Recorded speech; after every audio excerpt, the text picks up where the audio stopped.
ईर्ष्या आपकी सुंदरता नष्ट कर देती है। स्वयं पर विश्वास रखें। आप में कुछ ऐसा है जो दूसरों में नहीं है। पाठ की शुरुआत करने से पहले आपको एक बात और बताना चाहूंगी बच्चों। किसी की निंदा करना आपको कमजोर बनाता है और अपनी निंदा सुनना चट्टान की भांति मजबूत बनाता है। प्यारे बच्चों, ईर्ष्या तू ना गई मेरे मन से एक निबंध है जिसके लेखक रामधारी सिंह दिनकर जी हैं। दिनकर जी ने ईर्ष्या को मनुष्य का एक ऐसा दुर्गुण बताया है जो उसके जीवन से खुशी छीन लेता है। बच्चों, ईर्ष्या एक ऐसी आग होती है जो उसी को जलाती है जिसके हृदय में वह उत्पन्न होती है। इसलिए उससे बचकर मनुष्य को अपने चरित्र और सद्गुणों का विकास करना चाहिए। चलिए पाठ की शुरुआत करते हैं। पाठ की शुरुआत में लेखक अपने घर के पास रहने वाले पड़ोसी वकील साहब के बारे में लिखते हैं कि मेरे घर के दाहिने एक वकील रहते हैं। दाहिने मतलब दाईं तरफ, राइट साइड एक वकील रहते थे जो खाने पीने से अच्छे हैं, दोस्तों को भी खूब खिलाते हैं और सभा सोसाइटियों में भी काफी भाग लेते हैं। अब देखिए, वे संपन्न हैं, अच्छा खाते हैं और अच्छा खिलाते हैं और सभा सोसाइटियों में भी काफी भाग लेते हैं। बाल बच्चों से भरा पूरा परिवार, नौकर भी सुख देने वाले और पत्नी भी अत्यंत मृदुभाषिणी यानी मीठा बोलने वाली। भला एक सुखी मनुष्य को और क्या चाहिए। लेखक कह रहे हैं कि वकील साहब खाने पीने में भी अच्छे हैं, भरा पूरा परिवार भी है, नौकर भी हैं और पत्नी भी मीठा बोलती है। अब सुखी जीवन के लिए यह तो पर्याप्त है। देखो बच्चों, एक सुखी जीवन के लिए जो कुछ चाहिए होता है वह सब वकील साहब के पास था, लेकिन वे फिर भी सुखी नहीं थे। लेखक जानते थे कि उनके भीतर कौन सी भावना है जो उन्हें सुखी होने से रोक रही है। वह थी जलन की भावना। दाह मतलब जलन। दरअसल उनकी बगल में यानी उनके घर के पास एक बीमा एजेंट रहते थे। उनके विभव की वृद्धि से यानी उनके वैभव की बढ़ोतरी से वकील साहब का कलेजा जलता रहता था, यानी उनको जलन की भावना होती रहती थी। वकील साहब को भगवान ने जो कुछ दे रखा है वह उनके लिए काफी नहीं दिखता। ऐसा लगता है उन्हें वह कम लगता है। वे इसी चिंता में भुने जा रहे हैं कि काश एजेंट की मोटर, उसकी मासिक आय यानी उसकी मंथली इनकम और उसकी तड़क भड़क यानी उसकी शान शौकत भी मेरी हुई होती। यानी हमारे पास जो होता है उससे हम सुख नहीं उठाते बल्कि दूसरों को देखकर चलते रहते हैं। ऐसा ही कुछ हाल हमारे वकील साहब का हो रखा था। वे बीमा एजेंट की मोटर यानी कार, उसकी मंथली इनकम और उसकी शान शौकत देखकर जले बुने जा रहे थे और अपने सुख से सुखी ना होकर दुखी हो रहे थे। ईर्ष्या का यही अनोखा वरदान है। जिस मनुष्य के हृदय में ईर्ष्या घर बना लेती है वह उन चीजों से आनंद नहीं उठाता जो उसके पास मौजूद है, बल्कि उन वस्तुओं से दुख उठाता है जो दूसरों के पास है। वह अपनी तुलना दूसरों के साथ करता है, यानी ईर्ष्यालु व्यक्ति हमेशा अपनी तुलना दूसरों से करता रहता है और इस तुलना में अपने पक्ष के सभी अभाव उसके हृदय पर दंश मारते रहते हैं। यानी ईर्ष्यालु व्यक्ति जब अपनी तुलना दूसरों से करता है तो उसके पास जो वस्तुएं, जो सुख नहीं होता, उसका अभाव उसके हृदय पर डंक मारता रहता है। वह अपने सुख से सुखी नहीं होता बल्कि दूसरे के सुख से दुखी होता रहता है। अब दंश के इस दाह को भोगना कोई अच्छी बात नहीं है, यानी जलन की भावना कोई अच्छी बात नहीं है। मगर ईर्ष्यालु मनुष्य करे भी तो क्या, आदत से लाचार होकर उसे यह वेदना भोगनी पड़ती है। लाचार यानी मजबूर होकर, वेदना यानी दुख। अब ईर्ष्यालु व्यक्ति आदत से इतना मजबूर हो जाता है कि वह ना चाहते हुए भी सामने वाले व्यक्ति से ईर्ष्या करने लग जाता है। एक उपवन को पाकर भगवान को धन्यवाद देते हुए उसका आनंद नहीं लेना और बराबर इस चिंता में निमग्न रहना कि इससे भी बड़ा उपवन क्यों नहीं मिला, एक ऐसा दोष है जिससे ईर्ष्यालु व्यक्ति का चरित्र भी भयंकर हो उठता है। देखो बच्चों, भगवान ने हर किसी को उसके कर्मों के अनुसार सब कुछ दिया होता है।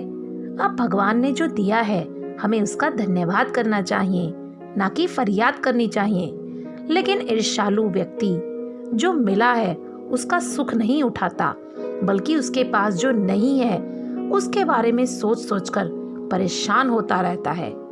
अपने अभाव पर दिन रात सोचते सोचते वह सृष्टि की प्रक्रिया को भूलकर विनाश में लग जाता है।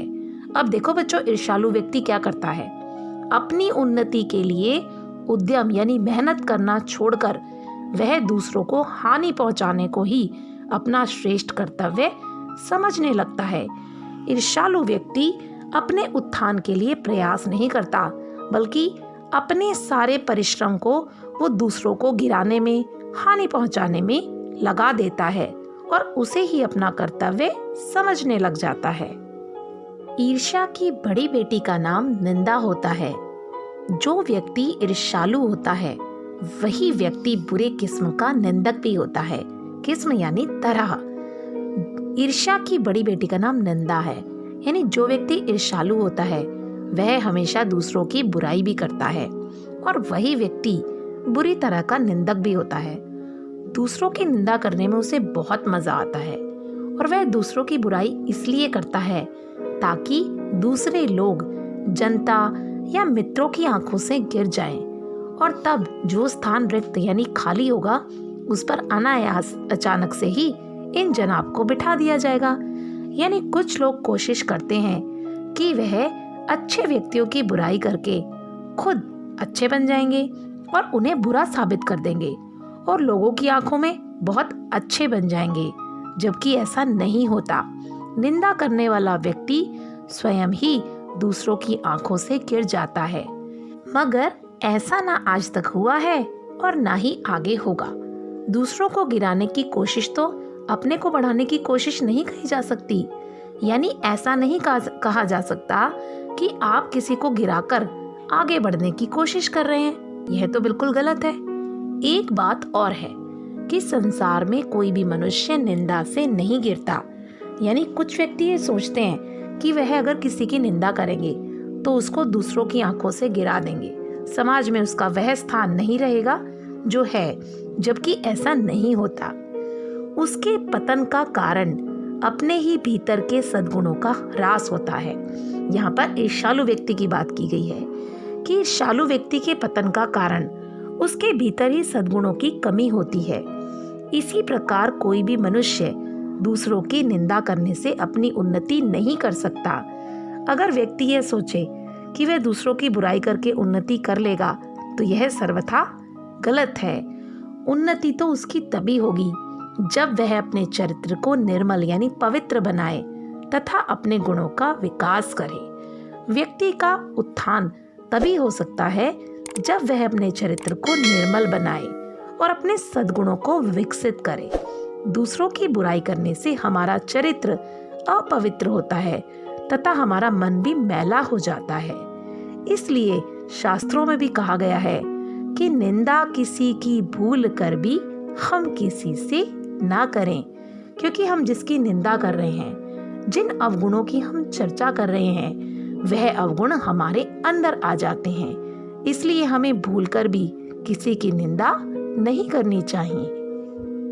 ईर्ष्या का काम जलाना है, मगर सबसे पहले वह उसी को जलाती है जिसके हृदय में उसका जन्म होता है। देखो बच्चों, ईर्ष्यालु व्यक्ति अपने हृदय में जन्मी उस जलन से खुद ही जलता रहता है, परेशान होता रहता है। आप भी ऐसे बहुत से लोगों को जानते होंगे जो ईर्ष्या और द्वेष यानी वैर की साकार मूर्ति होते हैं। कुछ लोग बराबर इस फिक्र यानी चिंता में लगे रहते हैं कि कहीं कोई सुनने वाला मिले और अपने दिल का गुबार निकालने का मौका मिले। श्रोता यानी सुनने वाला।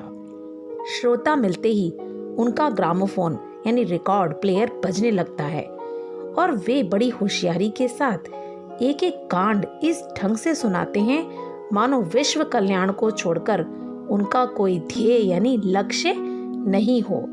यानी ईर्ष्यालु व्यक्ति निंदा इस ढंग से करता है मानो वह किसी कांड यानी कोई कथा सुना रहा हो, बहुत होशियारी के साथ वह दूसरों की बुराइयां करता है और कोशिश करता है कि वह जिसकी बुराई कर रहा हो उसको दूसरों की निगाहों से गिरा दे और खुद अपना स्थान सुरक्षित कर ले।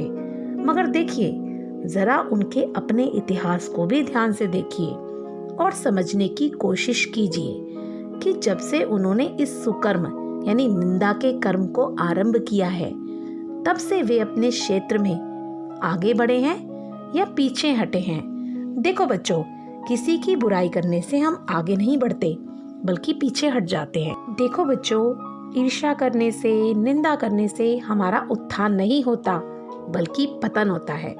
अब देखो, अगर ईर्ष्यालु व्यक्ति निंदा करने में समय और शक्ति अपव्यय यानी खर्च, अगर वो अपनी समय और शक्ति निंदा करने में खर्च नहीं करते तो आज उनका स्थान कहाँ होता। चिंता को लोग चिता कहते हैं। चिता यानी मनुष्य की मृत्यु के बाद जिस लकड़ियों के ढेर पर मनुष्य की मृत देह को रखकर उसका अंतिम संस्कार किया जाता है, उसे चिता कहते हैं। यानी चिंता चिता के समान है। अब जिसे किसी प्रचंड चिंता ने पकड़ लिया हो, उस बेचारे की जिंदगी ही खराब हो जाती है। लेकिन ईर्ष्या शायद चिंता से भी बदतर यानी बुरी चीज है, क्योंकि वह मनुष्य के मौलिक गुणों को ही कुंठित बना डालती है। यानी मनुष्य के जो स्वाभाविक अच्छे अच्छे गुण होते हैं वो भी ईर्ष्या के कारण दब जाते हैं। मृत्यु शायद फिर भी श्रेष्ठ है, मृत्यु उससे भी शायद श्रेष्ठ है। देखो बच्चों, चिता तो मनुष्य को एक बार जलाती है, लेकिन चिंता मनुष्य को धीरे धीरे जलाती रहती है। यानी जिस व्यक्ति को चिंता होती है, टेंशन होती है, स्ट्रेस होता है, उस बेचारे की जिंदगी खराब हो जाती है। लेकिन लेखक ने ईर्ष्या को चिंता से भी बदतर चीज माना है। यानी लेखक का मानना है कि ईर्ष्या चिंता से भी बुरी चीज है, क्योंकि उसके कारण मनुष्य के मौलिक गुण कुंठित हो जाते हैं। लेखक आगे लिखते हैं कि मृत्यु शायद फिर भी श्रेष्ठ है, बजाय इसके कि हमें अपने गुणों को कुंठित बनाकर जीना पड़े। अब देखो बच्चों, चिंता दग्ध मनुष्य समाज की दया का पात्र होता है, लेकिन ईर्ष्या से जला भुना व्यक्ति जहर की चलती फिरती गठरी के समान होता है, जो हर जगह वायु को दूषित करती फिरती है। इसी प्रकार ईर्ष्यालु व्यक्ति दूसरे की निंदा करके आसपास का वातावरण भी खराब कर देता है। वह अगर किसी सकारात्मक वातावरण में भी बैठता है तो दूसरों की निंदा करके उस वातावरण को नकारात्मक ऊर्जा से भर देता है। ईर्ष्या मनुष्य का चारित्रिक दोष ही नहीं, बल्कि इससे मनुष्य के आनंद में भी बाधा पड़ती है। यानी मनुष्य की खुशी में भी बाधा यानी रुकावट आती है। जब भी मनुष्य के हृदय में ईर्ष्या का उदय होता है तो उसे सामने का सूर्य मध्यम यानी धीमा दिखने लगता है। पक्षियों के गीत में जादू नहीं रह जाता और फूल तो ऐसे हो जाते हैं मानो देखने योग्य ही नहीं हो।